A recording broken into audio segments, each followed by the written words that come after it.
Hello, everyone. Good afternoon. My name is Atwar Bajari.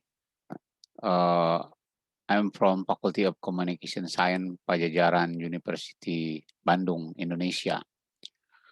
Uh, I would like to convey my uh, research with the title Head Speech of Pro-Government and Opposition Group on Facebook. This is the study of ethnography in handling the COVID-19 pandemic in Indonesia. For the introduction, I would like to say that hate speech on social media continue to increase the election 2019.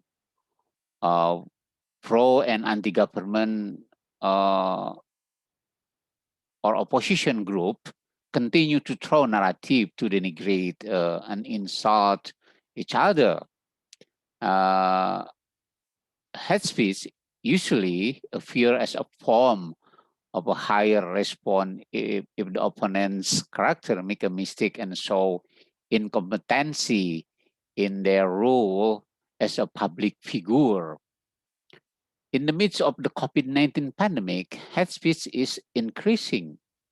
The issue of the COVID-19 pandemic is not just a health issue, but has triggered a war of hate speech in various aspects on social media. And finally, the Indonesian police closed 480 accounts that were deemed inciting the government and individual parties because the argument said that hate speech in Indonesia on the pandemic era is very dangerous for stability, national stability, especially on the handling of pandemic 19.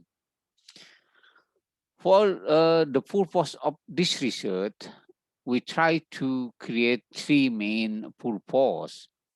Firstly, try to develop a structure of communication relation between group. Second one is compile a primary classification of keyword. And the third one is to try to formulate goals and characteristics that are highlighted in attacking other parties in throwing hate speech during the COVID-19 pandemic. This research implied the methodology of ethnographic method, especially for virtual fields as the object of this research. The ethnographic method can explain the action of social media user in communication through their virtual account, such as Facebook, especially for group Facebook. Data collecting, we use application or a website application from exportcommand.com.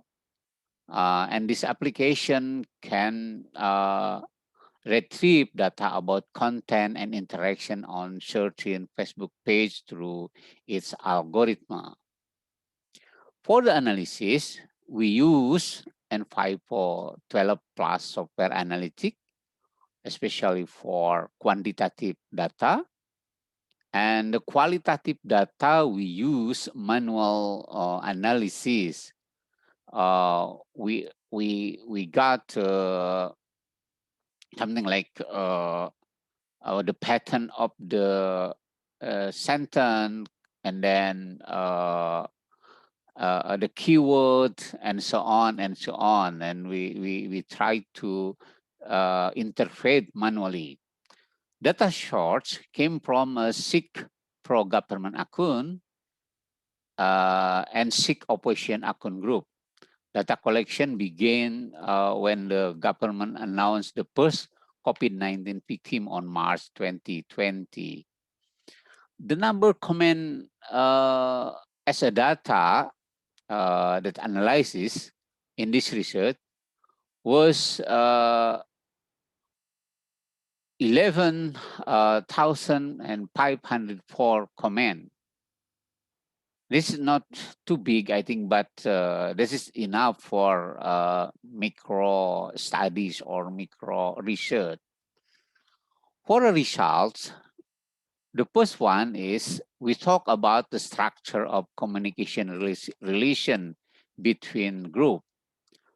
The first one is the narrative pattern about hate speech are drawn by the two groups during the COVID-19 pandemic still have the nuance of the 2019 presidential election conflict in Indonesia, even though we know that the main issue discussed is the COVID-19 pandemic. The second one is the status written on the group Facebook account will provoke a hate speech. A status that contains hateful stimulation has encouraged high level of hate speech. On the other hand, a neutral status also provokes hate speech, although we know that to a lesser extent. And for the pattern of the war of hate speech on the Facebook between two groups,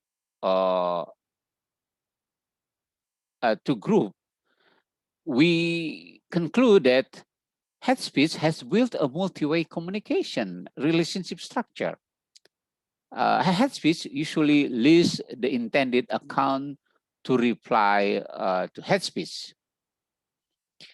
And the second result from this research talk about primary classification of keyword. We conclude that prominent keyword are associated with a large number of bad and abusive calls. The second one is the main characteristic of making a bad and a rude call is the use of adjective pattern. Adjective patterns are used to show the bad qualities of other peoples or group.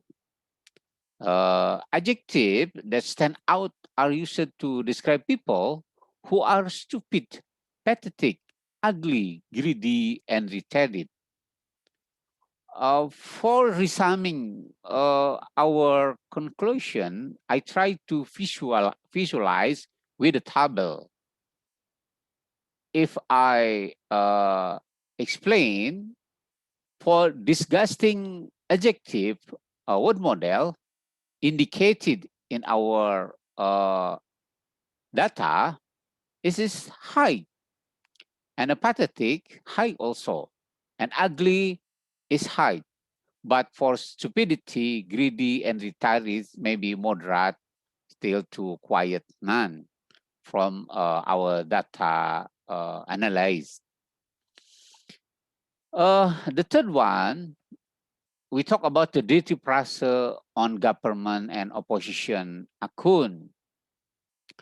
From our research, we know that the pattern of if we group our adjective pattern, stupid, maybe we can variant or form in comparison. We found out something like a dungu, and then bego, pekok, blow on, and so on and so on. And for disgusting, it is none, pathetic, maybe something like a cuk or jancuk. This is Indonesian language. Tua bangka and brengsek. Ugly, maybe something like a bajingan, or bastard, and biadab or barbarian, and so on and so on. I think if we compare from two groups, this is the same pattern about dirty pressure for the hate speech. And the five result for this research about the goals and attacking other parties in drawing a hate speech. The dominant form of hate speech is oriented toward humiliation, and then acquisition, and swearing. If we try to visualize, insulting or humiliation is more frequently found in our data. Intimidation also, and then accusation and swearing is more frequently or highest in our data. But for promoting violence is rarely, if we conclude from our research. Uh, for the next result is about the hate speech on hate speech narrative form on the pro-government and opponent Facebook account. Uh, I would like to say that if we interpret from our data uh, quantitatively, the category that stood out the most or the pro-government members or opponent also convey or committed the most against the opposition was insult, followed by the categories of accusation, coerce, intimidation, and promoting violence. The interesting found in this study is that hate speech is not always sound in harsh language or accompanied by a dirty or absent phrase, but often hate speech is conveyed in the other form, something like a form of mild language packaged in or in a satire. For our research, uh, I tried to create a conclusion in short. Firstly, Headspace has built a two-way and multi-way communication relationship structure using the indicator of the use of notification of the account or address where the comment is intended. The second conclusion is the model of using provocative comment use more adjective that refer to trait, something like stupid, disgusting, pathetic, ugly, and retarded. And the final conclusion is the four dominant goals of hate speech are insulting or humiliation, then intimidation, accusing, accusing, and swearing orientation. That's my research. Thank you very much. Assalamualaikum.